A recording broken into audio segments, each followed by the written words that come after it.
TRS Clips, that one channel where you get to explore the unexplored realms of knowledge.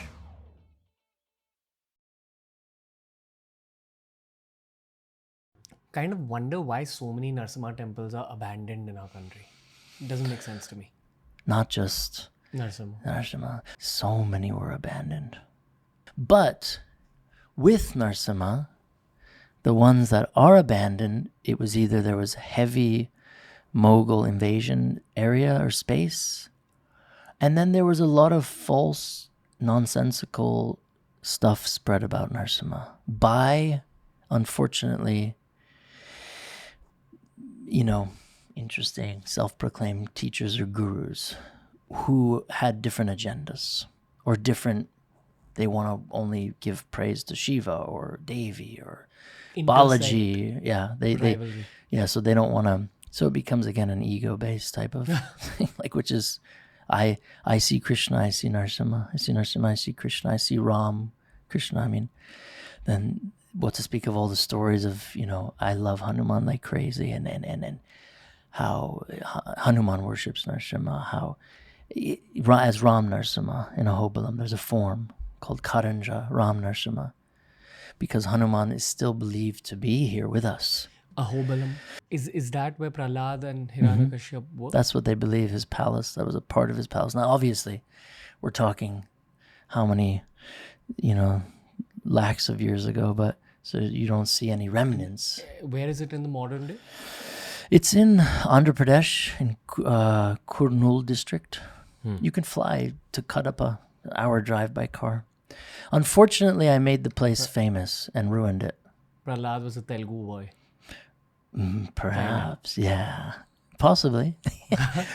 Some say it happened in Vaikuntha, so Indra's kingdom. But whatever happens there mirrors here, right? Just like Lord Krishna manifests in Vrindavan, right? Ram was here. Varaha picked up this earth. So naturally, Narasimha manifests. This temple is in the far reaches of the jungle. Yeah, Karanja. When I first went there, it was on the side of a little mountain.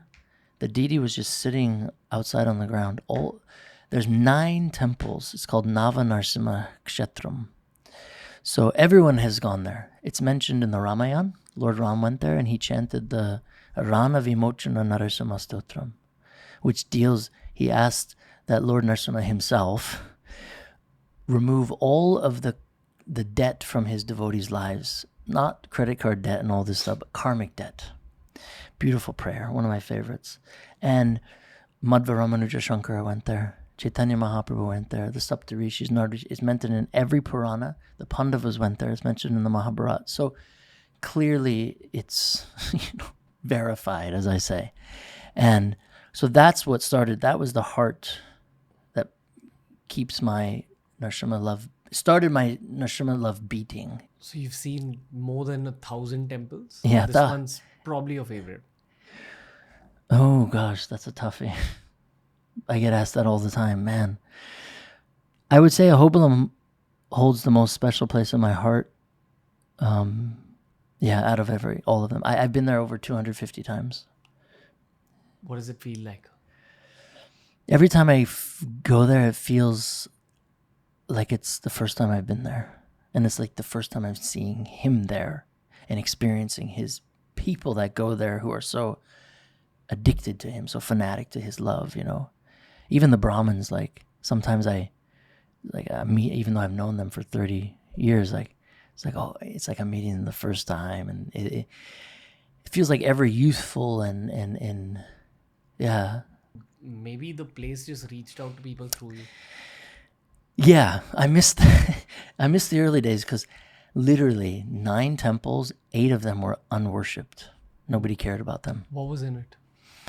Well, Jwala, the cave is Jwala Narasimha. With Stanu, he's emerging from the pillar. Then Veera, he's fighting. There's 3 forms. Karanja Ram Narasimha, the one that Hanuman is said to have touched and worshipped himself, was totally just lying there under a tree with a beautiful deity of Hanuman praying. You could touch him. You could worship him. Now, when I went there the first time, my friend Madhu, I didn't speak any Telugu. God knows how I even got there. some random dude called Madhu knocked on my guest house, which I was staying in. Cockroach, it was unbelievable. And this dude knocks on my door, and he spoke perfect English, and I hadn't heard anyone speak English for days. And he was like, "Excuse me, I heard you're here to see all the 9 temples." His name was Madhu. And funnily enough, I haven't heard from him since then. All I knew, I don't even know his last name, nothing. There was no emails back then. Or I knew he ran away from his father, who was like a billionaire. He was the eldest son, and his father was trying to force him to get married and take over the business. And all he wanted to do was worship Narasimha.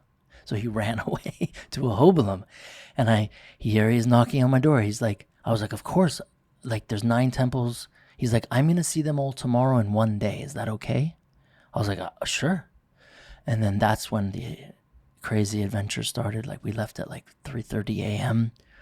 Nobody told me there was tigers, black bears. There used to be wild elephants there, crazy king cobras everywhere. And we start walking to the first Bhargava Narasimha, where Bhargava Maharishi came and did tapasya. Because after Nrsimhadev manifest, him and Prahlad went around traveling while he was in this yoga meditation. And Prahlad was worshipping him as like the god of yoga. And then the Saptarishis came and worshipped him in this form. So there's Bhargava Maharishi was doing tapasya because Ahobilam in Tirupati is Seshadripura, which is the body of Anantasesh. Some say the heads start in Ahobilam. Some say the heads start in Tirupati. I don't get involved in the politics of it. But in the scriptures, the heads start in Ahobilam. And Adisesha's body ends in Tirumala Hills. So this is a very, very spiritually surcharged place. People say they've seen Hanuman there. People say they've seen the devotees there, right?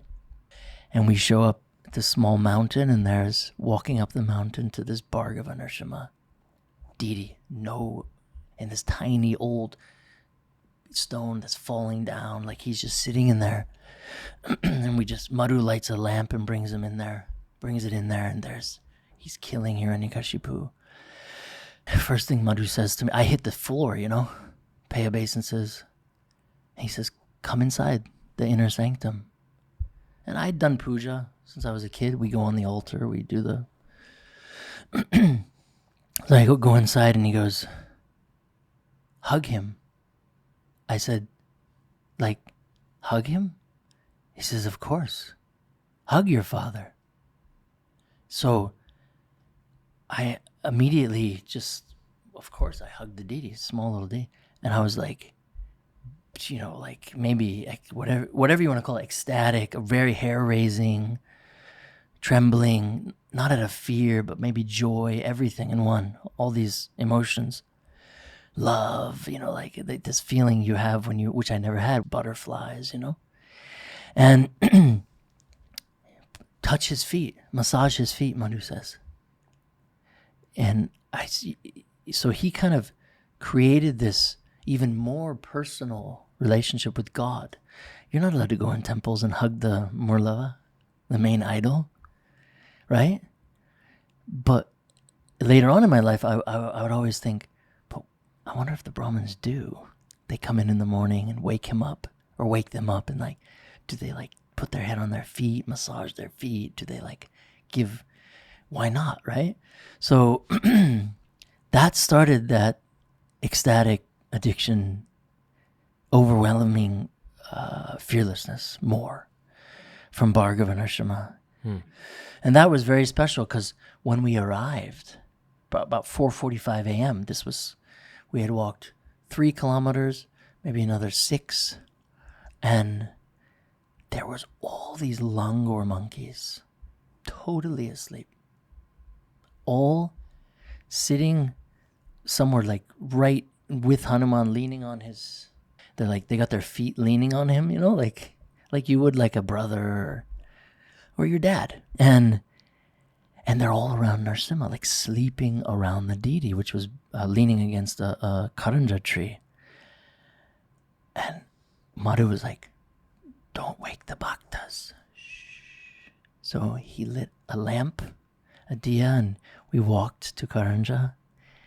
And Karanja's holding a bow and a chakra in the shape of an arrow to show Hanuman, who they believe was meditating in Ahobilam at this one point.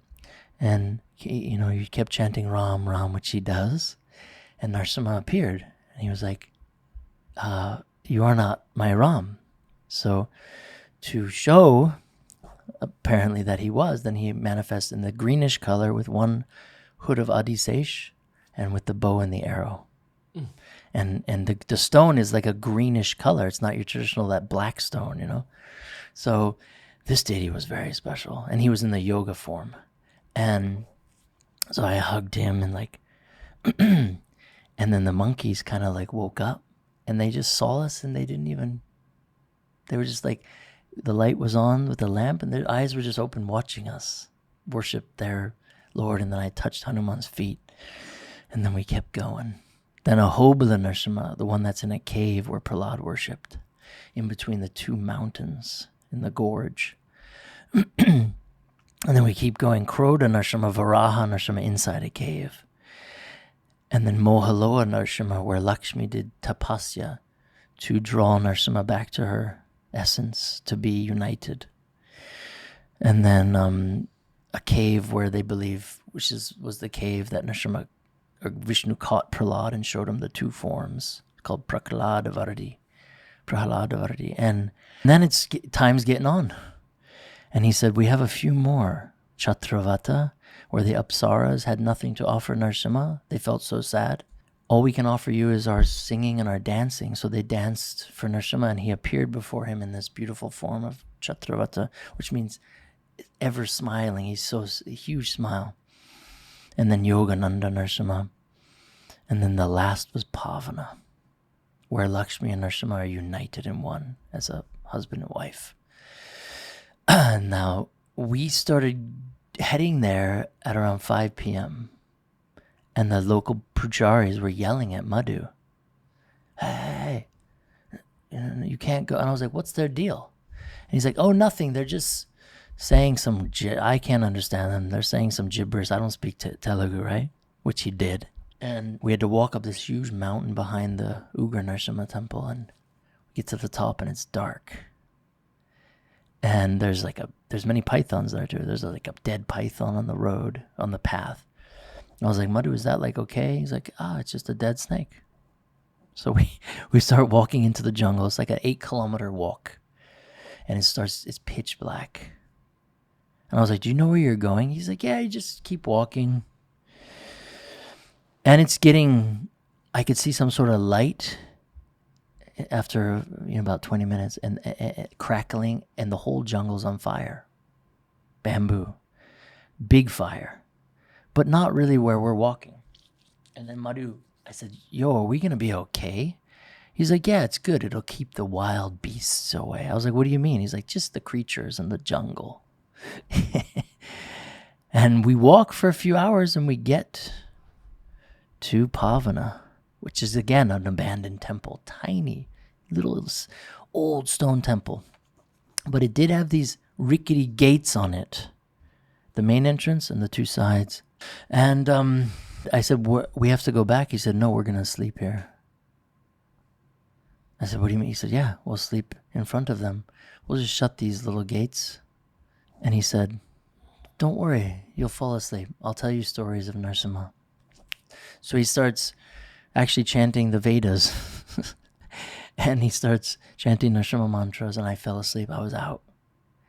And I'm a tall guy, so I was stretched across the whole entrance, and my head was against the metal door, the bars. And all of a sudden I hear and feel like something smelling my head. Just before I freaked out, he whispers in my ear, don't move, they'll kill us. That's all he said to me. And I wasn't scared. I said, okay. He took his hand off, and then I could hear the crunching and the walking and the breathing of some very large beasts. And he kind of guided me into the inner sanctum where Narasimha is, Pavana Narasimha. And he said, I think they're huge black bears, and they're the most ferocious. Because at this particular temple, they offer meat. Really? Yeah. because the tribals who used to live in the jungles, Narasimha was their god, and the tribals in the jungles eat wild boar, wild turkey. That's all they could offer. So they would never offer in the temple. They would do it several meters. So then naturally it attracts wild animals. So Thanks for watching TRS clips. Make sure to explore the channel. ऐसे ही बहुत सारे clips upload करे हैं. You'll keep working out your brain as you keep exploring the channel.